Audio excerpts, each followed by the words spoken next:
Hello and welcome back to Money Never Sleeps. My name is Bob Cruces from M&A Wealth. If you'd like more information about what you hear during the show, give us a call at 866-973-3627 or visit us online at mnawealth.com. And while at my website, click on the page to check out past shows and subscribe on Apple Podcasts or Spotify.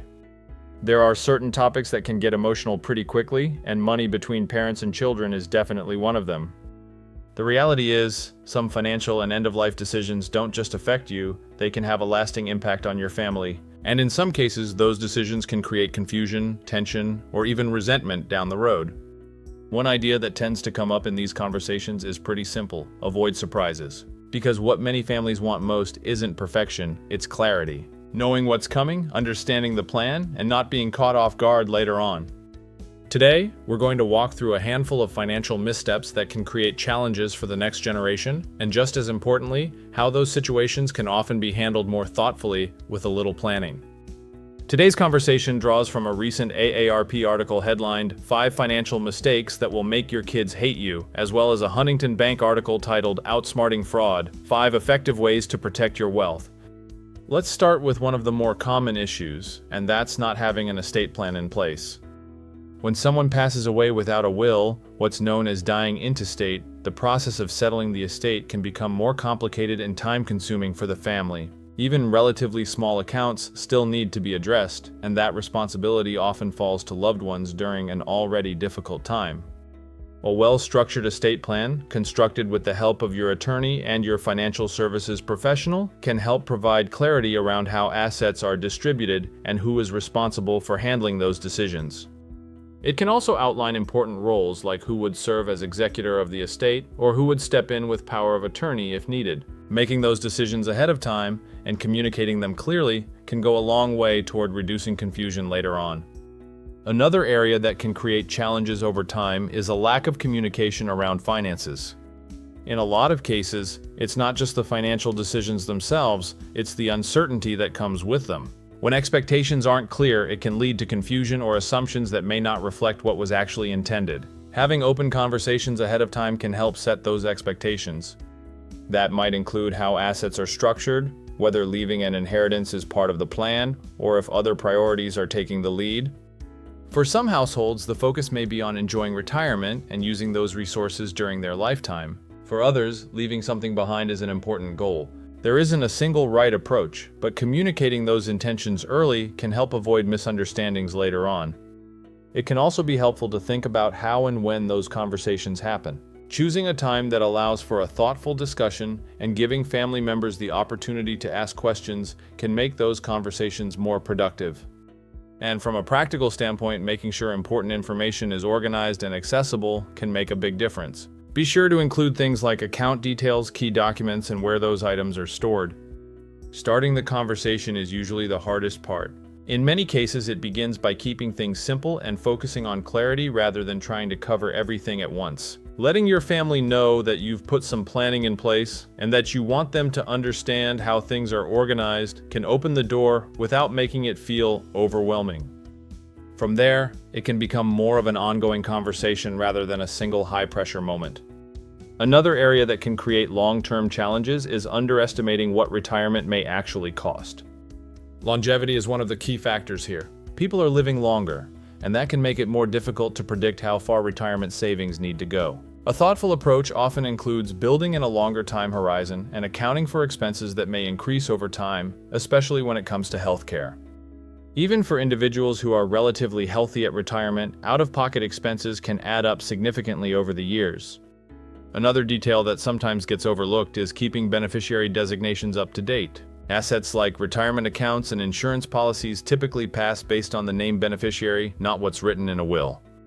So after major life events, reviewing those designations can help ensure everything aligns with current intentions.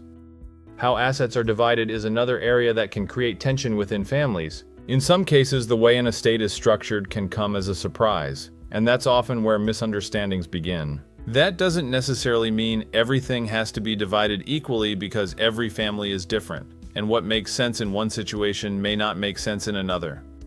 Understanding what matters most to each family member and communicating intentions ahead of time can reduce the potential for conflict later on. Now let's talk about fraud, because this is a topic worth covering in some detail. Financial scams have become more common, and they often involve very sophisticated tactics. In some cases, individuals may not even realize what's happening until after the fact. When that does happen, there can be a tendency to stay quiet, sometimes from embarrassment or simply not wanting to worry others. But having an open conversation about what happened and taking steps to address it can help keep everyone on the same page. Reporting the incident and speaking with trained professionals can be an important step toward resolving the issue and helping prevent future problems. When it comes to protecting yourself proactively, there are 5 practical strategies worth knowing. The first is password management. Weak or reused passwords are one of the most common ways cybercriminals gain access to financial accounts. Using strong, unique passwords and enabling multi-factor authentication, that extra step where you confirm your identity through a text or an app, can go a long way toward keeping accounts secure.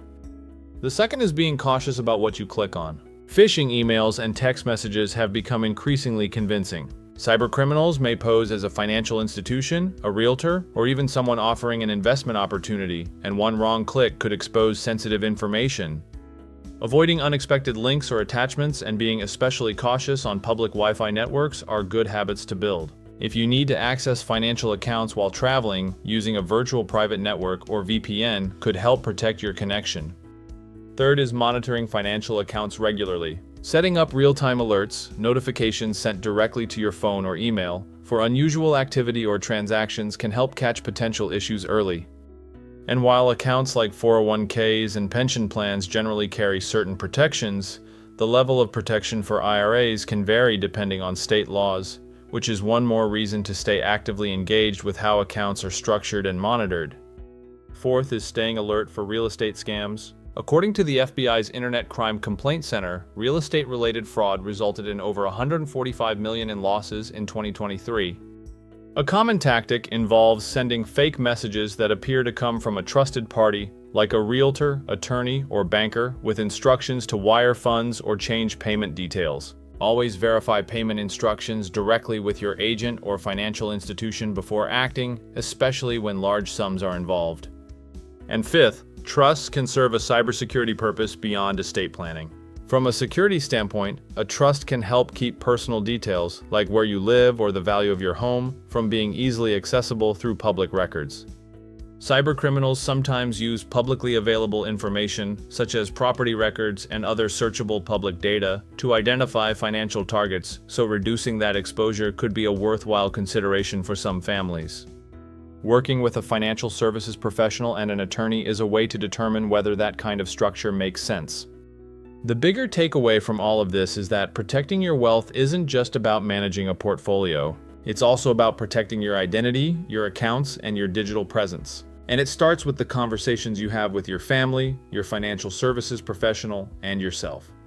If you have any questions about your retirement magic number, your retirement strategy, or any other parts of your financial strategy, visit my website at mnawealth.com or call my office at 866-973-3627 to discuss how my team might be able to answer your questions and address your concerns. It's our goal to help you prepare for the retirement you've worked so hard for. Disclosure: all matters discussed during the show are for informational purposes only. Opinions expressed are solely those of M&A Wealth and staff. All topics covered are believed to be from reliable sources. However, M&A Wealth makes no representations as to its accuracy or completeness. This commercial shall in no way be construed as a solicitation to sell securities or advisory services to residents where permitted. Topics should be discussed with your individual advisor prior to implementation. Advisory services offered through M&A Wealth, a registered investment advisor in the state of Texas. Insurance products and services are offered through PNC Life Insurance Agency, an affiliated company. M&A Wealth and PNC Life Insurance Agency are not affiliated with or endorsed by the Social Security Administration or any government agency.